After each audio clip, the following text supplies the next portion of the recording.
Hola a todos, espero que estéis bien, que hayáis podido disfrutar de estas fiestas navideñas y quiero por supuesto desearos a todos un muy feliz año.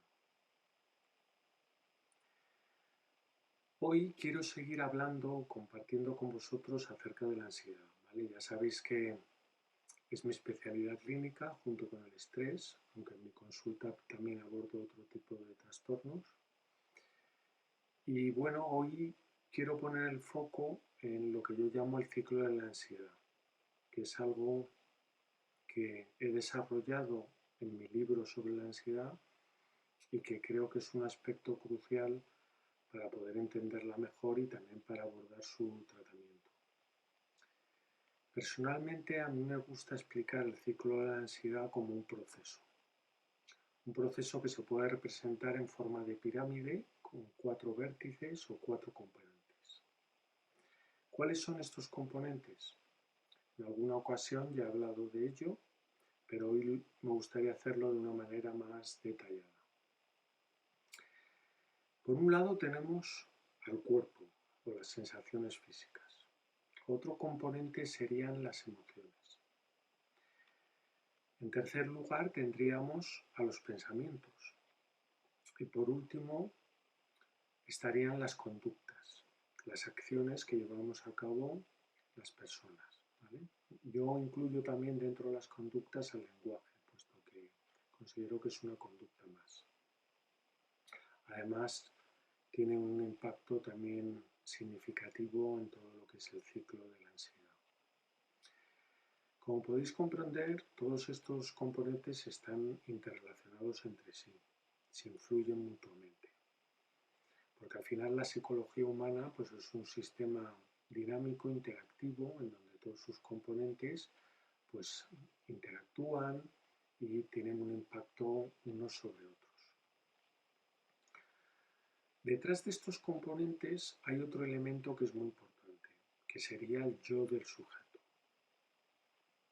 Ese yo al final tiene que ver con la identidad, con la personalidad de un individuo y es algo que se ha ido formando pues, a lo largo del desarrollo, a través de la infancia, la adolescencia, etc.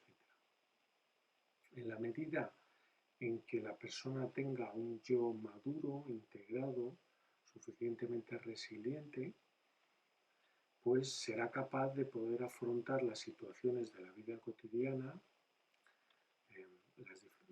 las dificultades que le ponga la vida, pues de una mejor manera, ¿vale? Será menos vulnerable a padecer de ansiedad o otros trastornos psicológicos, porque al final el yo es un elemento fundamental para entender cualquier problema de tipo psicológico.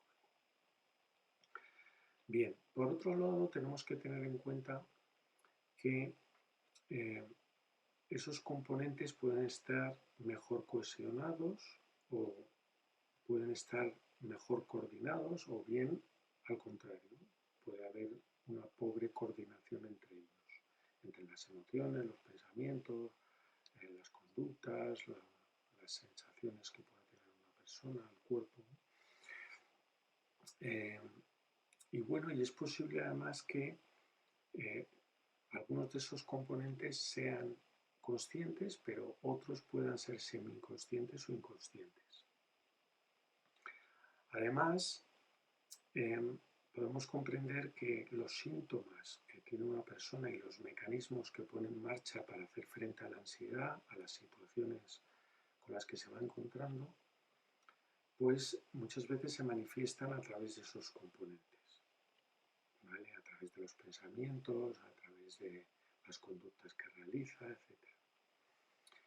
Entonces, bueno, todos esos componentes están muy interrelacionados y también tenemos que tener en cuenta el plano temporal, que es importante, ¿vale? Como digo, es posible que la persona pueda experimentar ansiedad por algo que sucede en el presente o bien está provocado por algo que viene del pasado, por situaciones que ha atravesado en el pasado. Y eso de alguna manera le hace proyectar el futuro de una determinada manera o anticiparse a las situaciones de una forma en concreto. Bien, otro tema también importante que tenemos que tener en cuenta es que la ansiedad suele estar asociada a determinados contextos, situaciones, estímulos desencadenantes.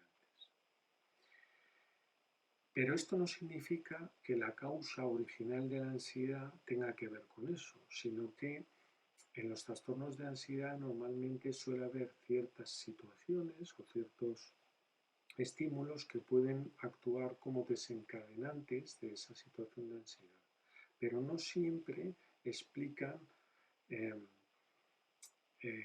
el motivo de la ansiedad. ¿Vale? Bien, yo creo que lo mejor es que pongamos un ejemplo práctico para entender un poco cómo funciona todo este proceso del ciclo de la ansiedad. Imaginemos que una persona sufre de una fobia social y por lo tanto pues experimenta ansiedad cuando tiene que hacer frente a determinadas situaciones sociales o cuando tiene que interactuar con determinadas personas. Bien, es posible que la ansiedad que siente se origine por ciertas sensaciones físicas que tiene y eso haga que experimente algún tipo de emoción, por ejemplo una emoción de miedo. Después esa emoción de miedo puede provocar la aparición de cierto tipo de pensamientos, por ejemplo, no voy a ser capaz de afrontar esta situación, lo voy a hacer mal, las personas se darán cuenta de que tengo ansiedad, etc.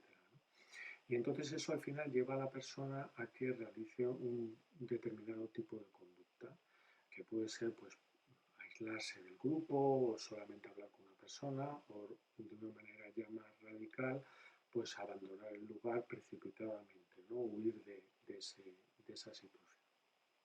Bien, bueno, tenemos que entender que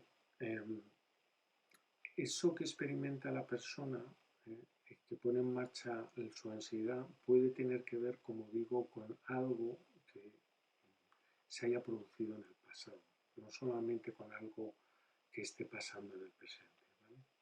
Y puede también estar ligado con ciertas conductas que ha realizado para manejar eso en el pasado. Bien, entonces el ciclo de ansiedad, como vemos, los componentes se interrelacionan entre sí y al final eso puede llevar a lo que yo llamo la espiral de la ansiedad.